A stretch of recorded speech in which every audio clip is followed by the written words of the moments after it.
अस्सलाम वालेकुम students, welcome to our first logic lounge. उम्मीद है सब खैरियत से होंगे। आज हम कैलकुलस पे एसएम यूसुफ का नया चैप्टर स्टार्ट करने जा रहे हैं जो आपके पास है chapter number 19 function of several variables. आज हम इस चैप्टर को स्टार्ट करने जा रहे हैं। इससे रिलेटेड आप डिस्कस करके आ चुके हो चैप्टर नंबर 2 में।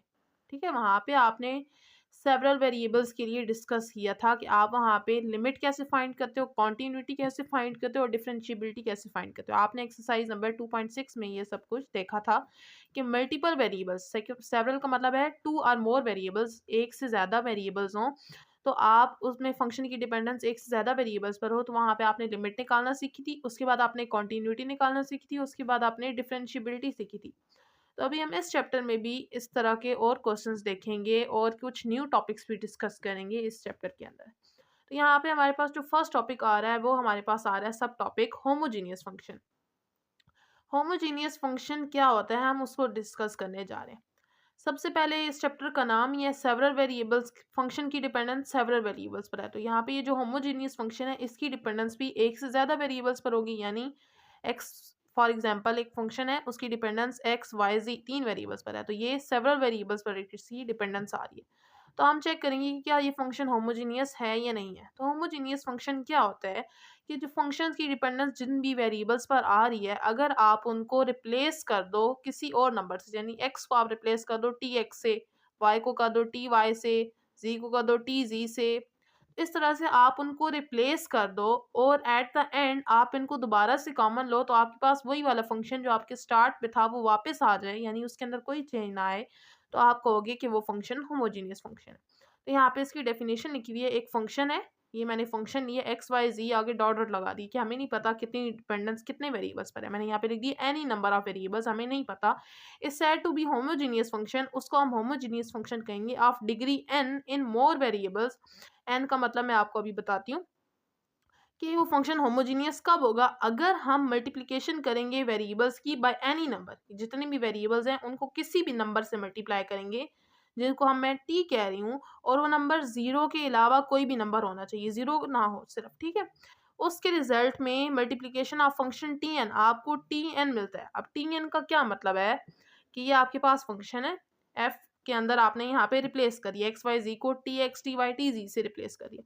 अब जब आप इसको कॉमन लोगे, अगेन टी को बाहर कॉमन लोगे, तो यहाँ पे हमें नहीं पता एन नंबर ऑफ टर्म्स हैं, हमें नहीं पता कितनी है, तो हम कह रहे हैं एन नंबर ऑफ टर्म्स हैं, तो टी भी एन दफ़ा होगा तो यहाँ पे बाहर आ जाएगा टी पावर एन और अंदर दोबारा वही वाला फंक्शन आ जाएगा, ठीक है। और ये जो हमने रिप्लेस किए ये फंक्शन की डोमेन के अंदर होगा। डोमेन और रेंज का कंसेप्ट आप चैप्टर नंबर 1 और 2 में ले चुके हो, ठीक है। तो यहाँ पे क्या होगा, अगर आपके पास वही वाला फंक्शन रिटर्न होकर आ जाता है और साथ में टी पावर एन आ जाती है, यानी जो आपने नंबर जिससे मल्टीप्लाई कराया है उसकी पावर एन बाहर आ जाती है, तो आप कहोगे कि ये फंक्शन होमोजीनियस फंक्शन है। हम इससे रिलेटेड दो एग्जांपल्स डिस्कस करेंगे ताकि आपको अच्छे से क्लियर हो जाए कि अगर आपको क्वेश्चन दिया जाए कि आपने चेक करना हो कि होमोजीनियस फंक्शन क्या होता है तो आप कैसे चेक करोगे। तो चलते हैं एग्जाम्पल नंबर 1 की तरफ। यहाँ पे आपको एक फंक्शन दिया हुआ है, फंक्शन की डिपेंडेंस दो वेरिएबल्स पर है एक्स और वाई पे, ठीक है। फंक्शन आपको दिया हुआ है x over y plus 3/5 into y over x plus cos के root of y over x plus natural log of x minus natural log of y. आपने इस फर्स्ट वाली एग्जांपल में चेक करके बताना है कि क्या ये जो फंक्शन है ये होमोजीनियस फंक्शन है या नहीं है।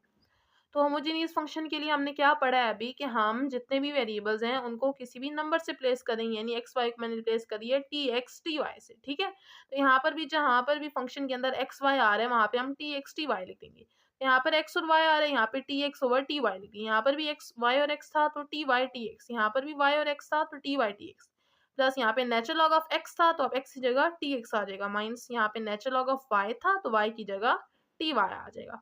आप देखें यहाँ पे क्या होगा, टी और टी आपस में कैंसिल हो जाएंगे, यहाँ पर भी टी और टी आपस में कैंसिल, यहाँ पर भी कैंसिल, तो हमारे पास क्या रह जाएगा, एक्स ओवर वाई रह जाएगा, प्लस यहाँ से 3/4 साथ में वाई ओवर एक्स, प्लस यहाँ से कॉस के root of y over x, plus यहाँ से क्या रह जाएगा नेचुरल लॉग ऑफ, यहाँ पर देखें एक तो आपने नेचुरल लॉग की प्रॉपर्टी पढ़ी है कि अगर नेचुरल लॉग में हमारे पास आगे दो फंक्शंस हों वो आपस में मल्टीप्लाई हो रहे हो तो वो दोनों के साथ नेचुरल लॉग अलग-अलग हो जाता है, दरमियान में प्लस आ जाता है। तो मैंने यहाँ पे अलग-अलग किया और दरमियान में प्लस का साइन लगा दिया, नेचुरल लॉग ऑफ टी लिखे, फिर मैंने प्लस लिखे और फिर मैंने नेचुरल लॉग ऑफ एक्स लिखे, आगे माइनस का साइन था माइनस लगाए। अब अगेन देखें दो फंक्शन है, एक टी है और एक वाई है, दोनों मल्टीप्लाई हो रहे हैं, तो नेचुरल लॉग दोनों के साथ सेपरेट हो जाएगा और दरमियान में प्लस आ जाएगा। तो बाहर माइनस था इसलिए मैंने ब्रैकेट लगाई है, अंदर मैंने लिखा है natural log of t plus natural log of y. Bracket इसलिए लगाई है क्योंकि माइनस जो है वो साइंस को चेंज कर देता है। अब जब मैं इसको लिखूंगी तो क्या आ जाएगा, x over y plus 3 over y, y over x plus cos के root of y over x plus natural log of t plus natural log of x. अब ये ब्रैकेट ओपन होगी तो minus natural log of t और plus minus minus तो minus natural log of y. अब देखें plus का natural log of t और माइनस का natural log of t cancel हो गया, बाकी जो हमारे पास रह गया वो हमने यहाँ पर लिख लिया। अब देखें ये जो हमारे पास अगेन आंसर आया ये वही हमारे पास फंक्शन आ गया जो हमें क्वेश्चन में गिवन था। यहाँ पे देखिए फंक्शन में कहीं भी टी की टर्म नहीं आ रही, यानी कि टी की पावर क्या है, जीरो है। फंक्शन हमारे पास रिटर्न हो गया और साथ में टी की पावर जीरो आई है, तो हम कहेंगे फंक्शन हमारे पास क्या है, होमोजीनियस फंक्शन है जिसकी डिग्री क्या है, जीरो। अब यहाँ पे ये वही डिग्री है जो मैंने आपको कहा था, बताऊंगी डिग्री का मतलब एन, टी की पावर एन था ना, तो अब यहाँ पे टी की पावर एन की जगह आ जाएगा जीरो, यानी डिग्री हमारे पास जीरो आई है। अब इससे रिलेटेड एक और एग्जाम्पल है वो भी देख लेते हैं, एग्जाम्पल नंबर 2। यहाँ पे आपको दिया हुआ है फंक्शन और वो आपको कह रहा है let f of x y is equal to square root of y plus square root of x over y plus x. आपने इसमें भी चेक करना है कि फंक्शन होमोजीनियस है या नहीं है। तो सबसे पहला काम एक्स और वाई को टी एक्स टी वाई से रिप्लेस करेंगे, यहाँ पर भी वाई के साथ टी भी आ जाएगा, एक्स के साथ भी टी आ जाएगा, नीचे t y plus t x आ जाएगा। उसके बाद देखेंगे ये स्क्वायर रूट के अंदर दो टर्म्स है, दोनों के साथ अलग अलग कर सकती हूँ स्क्वायर रूट, तो मैंने दोनों के साथ अलग अलग कर लिया, square root t square root y plus यहाँ से स्क्वायर टू टी और साथ में स्क्वायर रूट ऑफ एक्स, नीचे t y plus t x. अब देखें ऊपर जो दोनों टर्म्स हैं उन दोनों में स्क्वायर रूट टी आ रहा है तो मैं कॉमन ले लेती हूँ, अंदर क्या रह जाएगा square root of y plus square root of x. इसी तरह नीचे जो दोनों टर्म्स हैं उनमें टी कॉमन आ रहा है तो मैं टी कॉमन ले लूंगी, अंदर क्या रह जाएगा वाई प्लस एक्स। अब यहाँ पे देखें ऊपर स्क्वायर रूट टी है और नीचे टी है, तो ये जो टी बेसिस सेम हो तो पावर ऐड हो जाती है, ऊपर पावर 1/2 है, नीचे क्या है 1, ये पावर ऊपर जाएगी तो -1 हो जाएगी और साथ में ये आपके पास दोबारा यही वाला फंक्शन आ गया। तो आप यहाँ पे तो लिख देंगे एफ ऑफ एक्स वाई और साथ में टी पावर 1/2 में से 1 माइनस होगा तो क्या आ जाएगा -1/2 आ जाएगा। तो यहाँ पे देखें मैंने 1/2 में से माइनस किया 1 तो मेरे पास आ गया -1/2 और इसकी जगह मैंने लिख दिया एफ ऑफ एक्स वाई, के फंक्शन मेरे पास रिटर्न हो गया। तो हमने यही कहा था कि अगर फंक्शन रिटर्न हो जाए और साथ में टी की पावर एन यानी कोई भी पावर आ जाए तो हमारे पास क्या होगा, होमोजीनियस फंक्शन होगा।